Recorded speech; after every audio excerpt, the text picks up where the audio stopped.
name is Emma Robinson, and I'm going to be talking to you today about sexual harassment. Specifically, about how sexual harassment affects more females than males. This is due to the way society views genders, through gender roles, gender norms, and gender stereotypes, along with the existing gender power gap. But first, we have to talk about what exactly is sexual harassment. Well, the problem is that many people are unsure, and this can lead to a lack of reports and people acting without thinking. Even if what they think what they're doing is fine, it could constitute still as sexual harassment. But this leads us to how exactly are we supposed to define sexual harassment? Well, the United States government decided that they would define it, and they defined it as an employment decision affecting that individual is made because that individual submitted to or rejected unwelcome conduct, or the unwelcome conduct unreasonably interferes with an individual's work performance, or creates an intimidating, hostile, or abusive work environment. Now, with this definition that we're given, most people look at this definition and only think of the first part when they hear sexual harassment. They are reminded of the employee who's demoted because they would not sleep with their boss. But the second part of it can be just as important as the first part. Because if somebody is uncomfortable to the point where their work performance is being altered, then that is a definite problem. Now, before I mentioned that sexual harassment is affected by how people are in society. Well, they learn this through a process called socialization. Socialization is the process in which people learn what is right through society. But this is a double-edged sword. You have the good side of it, which is teaching right and wrong and is teaching how to behave in society that we have. However, you also have the bad. It's putting children into cookie-cutter molds, it's forcing them to conform and not think outside the box, and also it is society what is deeming as correct, instead of the child figuring out for themselves what is correct. Boys and girls who do not conform to gender stereotypes are usually ostracized by same-age peers for being different. This means that not only are these ideas forced at young ages by the parents and other figures of authority that are teaching these things, but they're likely to stick for a long time, along with being reinforced by their peers through teasing, bullying, and other forms of ostracization. This can lead to different stereotypes for both girls and boys. For girls, they are taught that they are meant to be homemakers, that they are meant to be quiet and respectful, especially towards those of authority and their peers.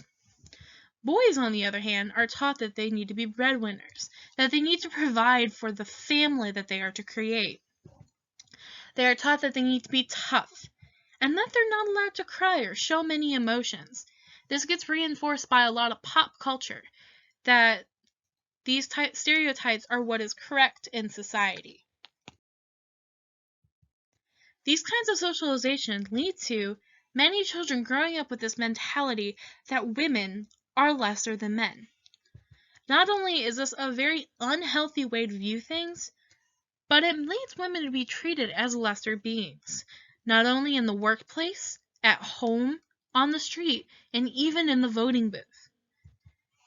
It can rationalize sexual harassment because if the man thinks that he is superior to the woman, then he feels as if he has the right to do as he pleases to the woman.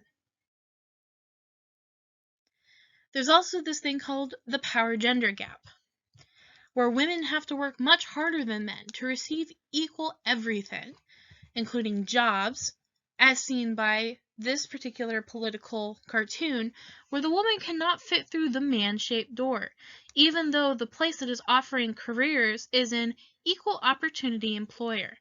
This is showing that women are having to fight harder in order to get into the same positions men are.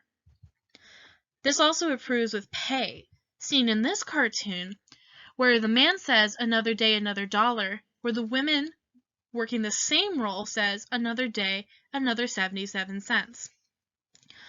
Not only are these important that women are having to fight hard to achieve equality in, but respect is also an important quality that they are trying really hard to fight for equality in. Next, we have this concept called the glass ceiling, which is a social concept that women cannot advance as far as men.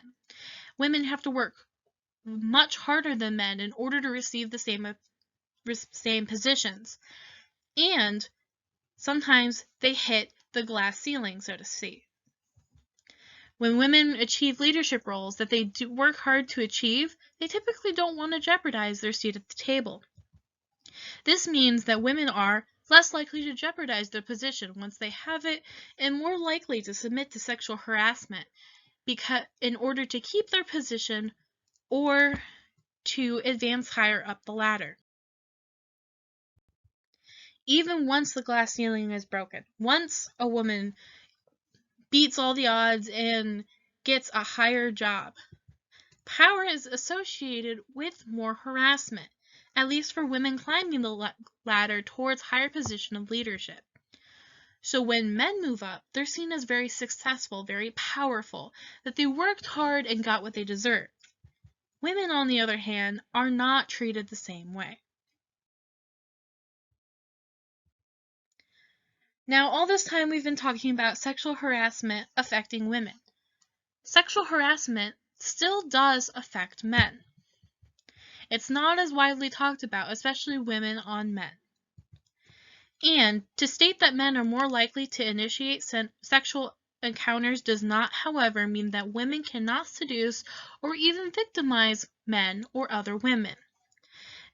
This particular study that was done was talking about how it actually makes it, to keep this mentality is a disservice to women, because it puts women in a lower power than men have.